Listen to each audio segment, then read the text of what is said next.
around.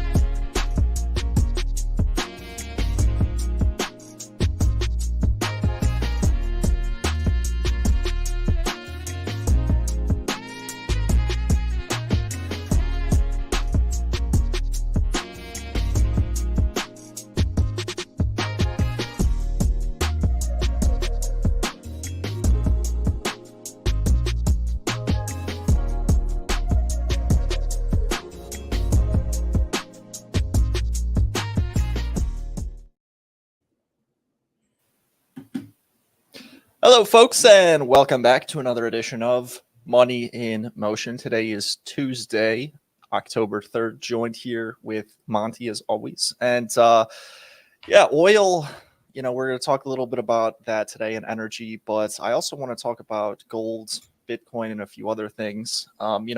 Equities continuing to turn down a bit here, NASDAQ down just about 1%. But nice call on energy. That's my call. All right, never mind. Go ahead. What do you mean, never mind? All right. Okay, yeah, give CJ his credit. I don't care. I don't care. CJ did Doesn't point matter that anyways. out. But did he take the trade? That's the real question. Are you in the position? Yeah. Well, not NRGD, but Then shut up. Then shut up. I had the futures. Shut up. Because I am, and you're not. So shut up. All right. Okay. Fair enough. But yeah, I do want to do some analysis on NRGD actually, because with the equity markets pulling back the way they are right now, I don't know if it'll be sustained. We'll see. But I do think we'll have a chance to buy it off a critical level if we get a bounce from that level. So I want to talk about that. But I mean, the equity markets today, CJ. Yeah, I mean, you mentioned it. Like, it feels like every morning we start the show at 9 a.m. sharp, and that's when things really start to hit the fan, and we start to see some real price action and some real volatility, and we're getting that. And it's not the good kind. Some major sell pressure here in the NASDAQ, as you can see in the last 15 minutes. Still have 5 minutes left in this candle, and it's really not looking good. The S&P down also, not as much, but still, looking very, very weak as we start the day here. And then, inversely, DXY, on the other hand, breaking back above that critical level that we had talked about, whereas it saw some resistance yesterday, and it saw some resistance at the beginning of the session, or at the in the middle of the night. But regardless, the DXY is breaking into this zone, and I have a target of about 108. I am long dollar, just so everyone knows, but I think that having this target here at 107.9, that's where I'm going to be exiting. But for full transparency, I am in a dollar trade here. This meets the criteria of what I would want to see for a bullish trade. We're breaking above a critical level bullish engulfing candle, and the equity markets are weak, and I think we're going to see a flight to the dollar. So that, in conjunction with how the foreign currencies have been looking so weak, the euro dollar in particular, I think makes a good case for DXY. But overall, I mean, we're selling off hard here, CJ. What are you seeing as we start the day? Yeah, I mean, you give a good breakdown of a lot of stuff, but I guess I can pull up some charts, a couple different things I'm looking at. One thing I mentioned in the community I think is interesting, approaching a breakdown level, a lot of these commodities, cocoa being one. I think we could go certainly to like the 3,000 level should this break. But I'd say the one thing about like the commodity short trade that does concern me is, while the dollar is appearing strong, it's kind of what we've seen in terms of the move in gold, bonds, and the dollar over the last month, or at least just week even, seems to be a lot of liquidity just being sucked out of the market.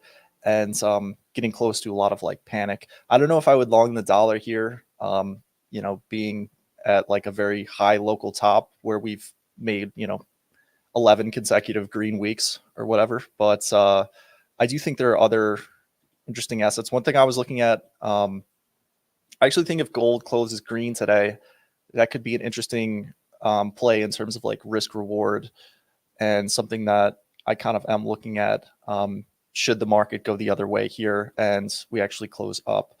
We are moving, CJ. Uh, That bullish engulfing candle was nice while it lasted on the DXY. Oh, the DXY. Oh yeah. Here, I'll Look bring at it that. up. Look how quickly that flipped. Yeah, I'll bring it up. Yeah. So to your point, you're right. Perhaps this is the day. I mean, I've been in this trade for a while. Perhaps today's the day that, we start seeing people taking profit. Like you said, it's been kind of up only. The Euro's crowded with shorts, like max crowded. Yeah. So, like we said at the start of the week, this isn't something, it's not like a trade I'd jump into. But now that we're starting to see some defined risk, maybe I'd be more inclined to taking a look.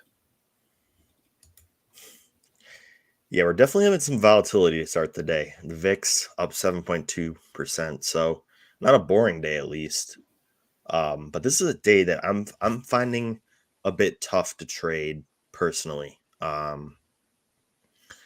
think the obvious play is, just short altcoins, and do it via the BTC pair or even via the ETH pair, because I've talked about how, ETH has been showing some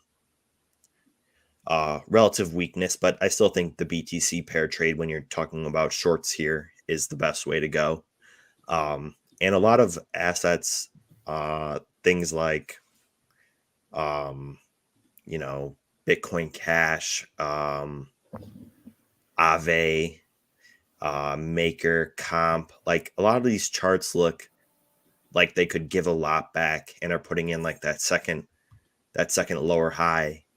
And, that's a big move to the downside, possible. And I think there's just nothing supporting this thing other than the squeezing out of shorts. So for me, this is one that, shorting via the BTC pair, I think would be, can we get a look at BCH versus BTC real quick? Thank you. So it looks pretty much the same, but nonetheless, I think now that Bitcoin's kind of made that move and is settling down, I think that this is kind of the trade that I'd want to be in. And Bitcoin Cash, I think, has a lot to give back to the market. So, and yeah, Phoenix, it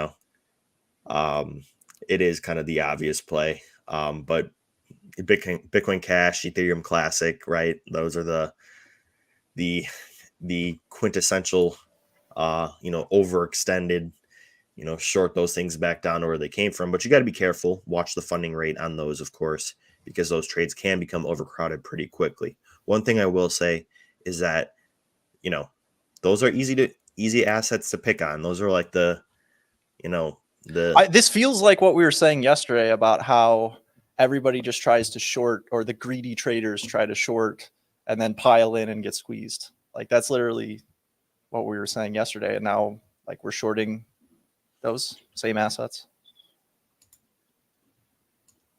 Wait, what do you mean? Yesterday we were talking about, yeah, no, I mean, listen, like, does your opinion not change day to day? Like that can happen. With the equity markets looking the way they are and the dollar plausibly putting it at top, I mean, you need to reevaluate what you were trading. It's a very similar setup, is all I'm saying. Yeah, I think those charts look horrible. And all I'll say is that just look at the positioning, see that if the trades are crowded. Yesterday they weren't crowded. Today they might be a little bit more crowded.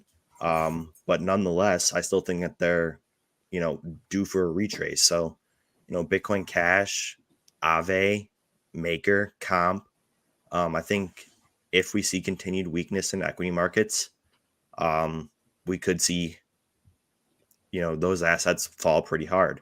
And I would short them via the Bitcoin pair, not via the USDT pair, because that way, you have a little bit less volatility. But I mean, just look at the funding rate. That's all you got to do to see how crowded some of these assets are.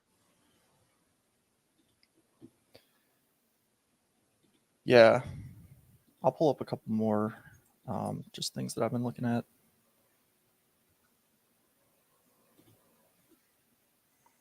Did have a little bit of a spike in certain stuff like CL and heating oil to start the day, but I think that either way, there's a good place for some defined risk to, potentially trend down to these targets. Another one that we looked at yesterday that has been mentioned in the chat and that we talked about in the community was shorting Nikkei. And, the U.S. indices have had a bad week, like Monte says, but, not compared to Asia. Things like Nikkei and Hang Seng have really given back a lot over the following day. And, this is one thing we kind of talked a lot about in Trading Rebellion when we highlighted the Nikkei and ES. And you could see like all of those longs like buying into the highs virtually. And now, they're just giving a lot back. But that's kind of an interesting one. We'll just continue to ride. But really all I'm looking at today, and I don't know if this is actionable yet, is the last thing I'll bring up.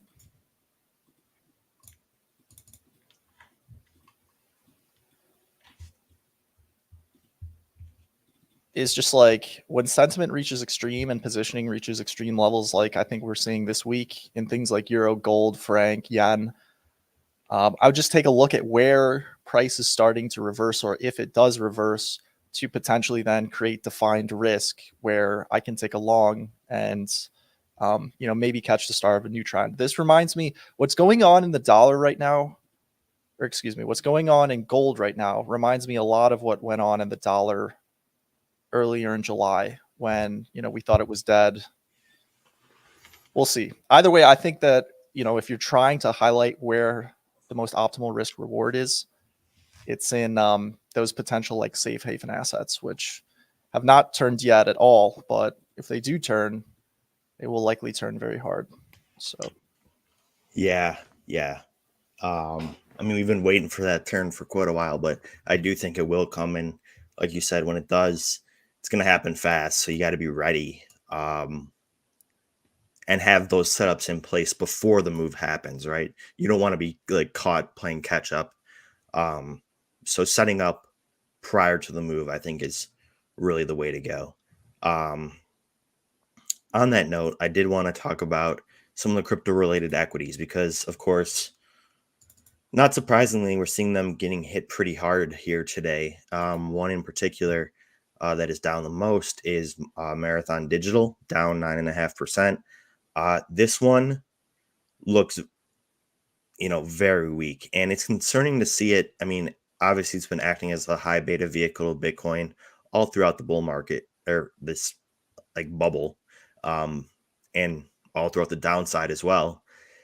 And I think it's going to continue to do so. A lot of it has to do with the put call equity ratio and the fact that a lot of people tried to long this when Bitcoin, made that nice move over the weekend, and since have been forced to cover and get squeezed out. I think that was the critical, kind of element that drove us below the $8 level. I was hoping to see this level maintained and a plausible bounce from this level, but that clearly is not on the cards anymore, or not on the table anymore, as we're seeing this candle here break below the critical $8 level. And now I think you got to be really cautious if you're, looking to buy this thing. It's essentially now in falling knife territory. There is no defined risk. And because of that, one, it makes it a very dangerous one to buy or to long, But two, I think it actually does give you a decent opportunity to short this. The options are going to be expensive today. So again, perhaps wait for some consolidation, wait for some profit taking from the bears today that entered, and then look for a short, or perhaps maybe sell some calls into this down move. But either way, I think into earnings, we see negative price action continue for the crypto related equities.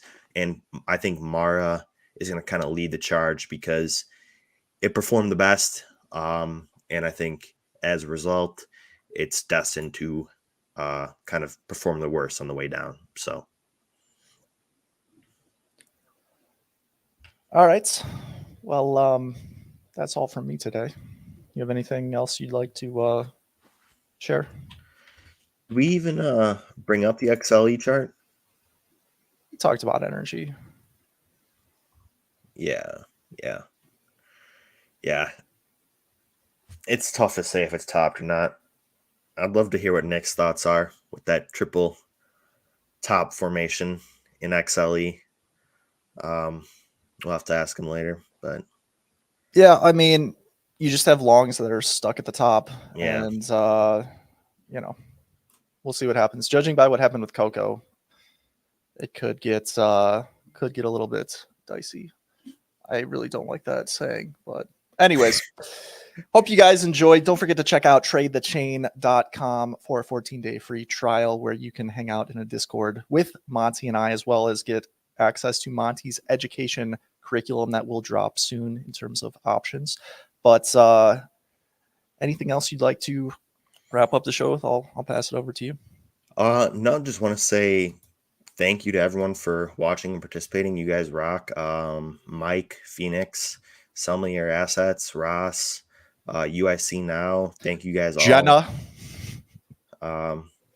Jenna didn't. Yeah. But thanks everyone for watching. Really, really appreciate it. And like CJ said, today I talked a lot about options positioning and options trading. One thing that I've been putting a lot of work in, and CJ's also been putting a lot of work in, is into an options education curriculum. And we want it to be very comprehensive so that you have this resource to go to whenever you want to trade options and you're not exactly sure how to put on the position. So I've spent a lot of time like boiling it down to the basics so that anyone can do it. I want to make it as simple as possible, and I want people to understand exactly what they're getting into when they enter some of these options positions, because I think a lot of people don't fully understand how options actually work. And I think adding the tools of options to your arsenal and the flexibility it gives you in expressing your opinion on the market, I think is so critical if you want to survive in choppy markets or unpredictable markets like we're in now. When markets aren't trending, you need to know how to trade options. So that is something that is coming soon. But beyond that, again, thank you all for watching. Definitely head over to tradethechain.com.